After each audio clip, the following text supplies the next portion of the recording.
Let's talk about one of the biggest questions out there. What actually makes a good life? We're going to dig into some fascinating answers today, inspired by the incredible book, Life Worth Living. All right, let's just jump right in with a question that probably hits home for a lot of us. With all the running around, the deadlines, the constant hustle, why? Why are we doing all of this? What's the real point? So the book offers this really powerful way to think about it. Picture your life as a recipe that you're creating from scratch. And, just like with any great dish, if you want to cook up a life that's genuinely satisfying, you got to start by knowing your ingredients. So what are we talking about here? What are these basic, fundamental ingredients for any life? Well, philosophers have kind of boiled it down to three main food groups, if you will. Every single life, yours, mine, everyone's, is a mix of these three things: agency, circumstances, and emotions. Okay, first step, we've got agency. This is basically your role as the chef in this whole metaphor. It's your ability to act, the choices you make, and the character you build along the way. It's all about what you do. Then there are your circumstances. Think of this as the kitchen you've been given, right? It's your environment, your family, the country, and even the time period you were born into. So much of this stuff is totally out of your hands, but man, does it ever set the stage for everything else. And finally, ingredient number 3, emotions. If agency is the chef and circumstances are the kitchen, then emotions are the flavor of the dish. It's your inner world, all the joy, the fear, the love, the pain, everything you feel on the inside. Now, here's the most important part. You can't separate these three things. They're always interacting, always shaping each other. Your circumstances can totally affect your emotions. Your emotions, in turn, drive you to act, and your actions, well, they can actually change your circumstances. It's this constant dynamic dance. So let's check out how a few different philosophies try to mix these ingredients. All right, let's look at our first recipe. This one comes from an ancient Greek philosophy that is, believe it or not, having a massive moment right now. I'm talking about Stoicism. Stoics like Chrysippus basically challenge us to stop and think. They'd say, look, you're so worried about how to make a living, but the really important question is why?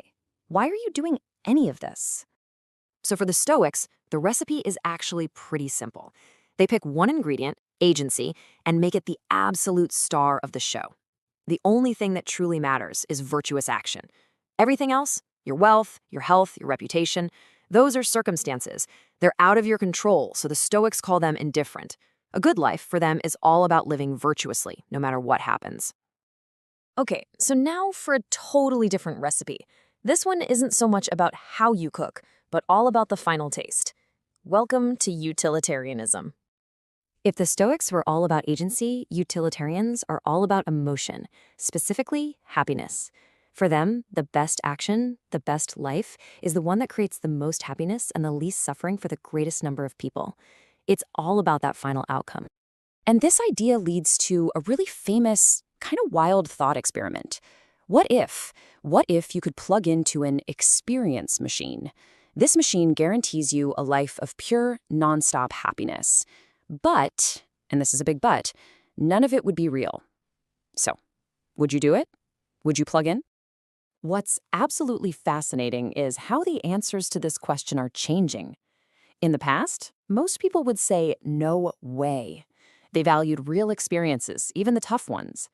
But today, an increasing number of students are saying yes. They're prioritizing that emotional outcome, the happiness, above pretty much everything else. It tells you a lot about how our values are shifting. Okay, on to our third and final recipe.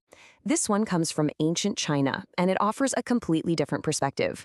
It's not about the chef, it's not about the flavor, it's about the entire kitchen and everyone in it. For Confucius, a good life isn't some destination you arrive at. It's a dynamic path, and you find it by focusing on your circumstances, specifically your relationships. It's all about finding harmony with the people around you. The idea here is that living a good life is kinda like playing in a symphony. The goal is harmony within your web of relationships, your family, your community. It requires this constant adjustment to stay in balance. Your joy comes from playing your part well, as a parent, a friend, a citizen, to contribute to that beautiful whole. So we've seen 3 very different recipes. The Stoic, who focuses on agency, the utilitarian, who's all about the emotion of happiness, and the Confucian, who emphasizes the circumstances of our relationships, which brings it all back to you. So, just to put it all together, you have Stoicism, where virtuous action leads to inner peace. You have utilitarianism, where chasing happiness is the name of the game. And you have Confucianism, where fitting into your relationships creates social harmony. As you look at these, does one of them just click for you more than the others? And the really interesting thing is that your personal recipe isn't set in stone. It can totally change. For example, when I was younger, I was probably pretty utilitarian, just wanted to have fun. Then as I got into my working years and things got tougher, I leaned way more stoic. It was all about controlling what I could control. And now I'm finding that the Confucian idea of harmony with my family and community, that really resonates. Our recipes evolve with us.